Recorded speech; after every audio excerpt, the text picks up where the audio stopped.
right, so let's go over some techniques from mount right now.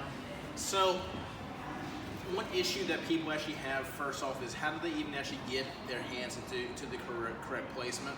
Because my partner right now is really actually defending hard.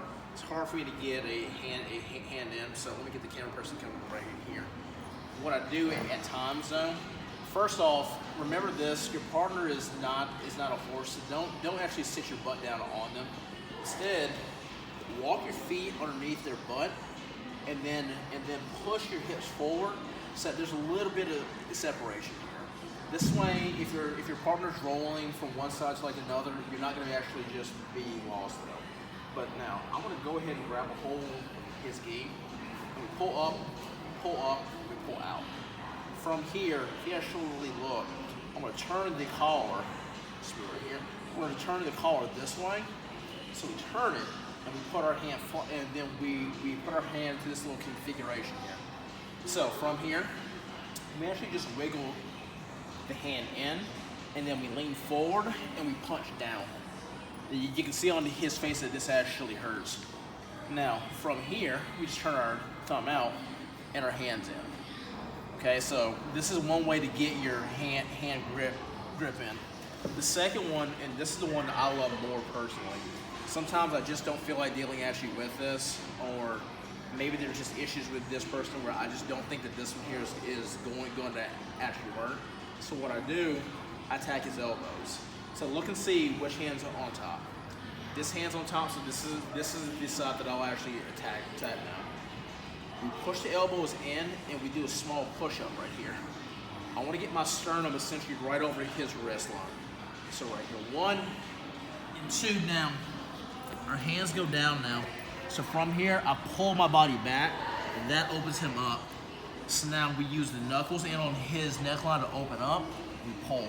1, 2, we put the elbow down, our hand comes in, and then we put the hand in. And more importantly, I drop the elbow down too. So essentially, I'm trapping this wrist here, and I'm trapping this arm. So these are 2 important ways of being able to actually get in. All that mess said though, we're here, we actually base out. The second problem that a whole bunch of people actually have, well, how do I actually choke him? So if we get over here, sometimes if I try to move, he will buck because I've already committed my hand here, go ahead and buck, and maybe this actually happens right here. So we go back. So whenever we actually have the grips in here, if you watch the body, I push myself back and I pull my elbow up to get his head to come off the ground here. So you see this? So we're pulling the hand off the ground. As soon as this actually happens, my elbow comes underneath now. So you see how the elbow is actually keeping his head up, so I'm not going to be forearm down. The elbow is going to be up here. You see this? So if you look, there's a tuft right here that's on like the gi.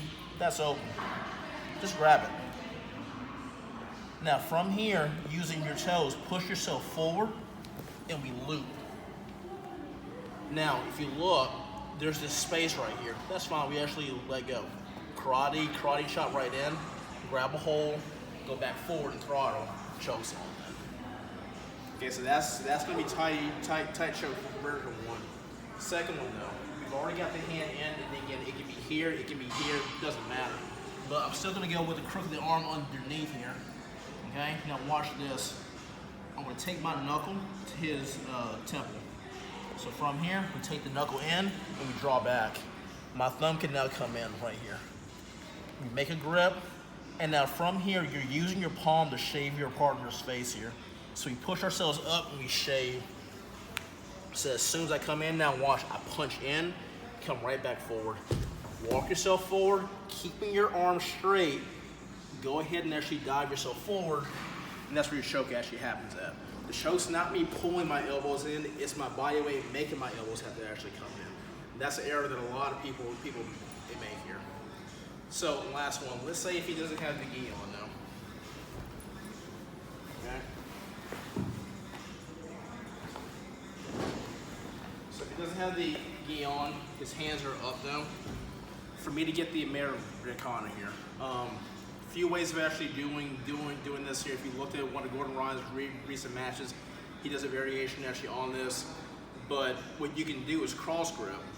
Old school was cross grip this way and then try to actually go down, but again, he fights me here. So what I like doing, I like to actually cross grip first, see how that hand actually comes up there.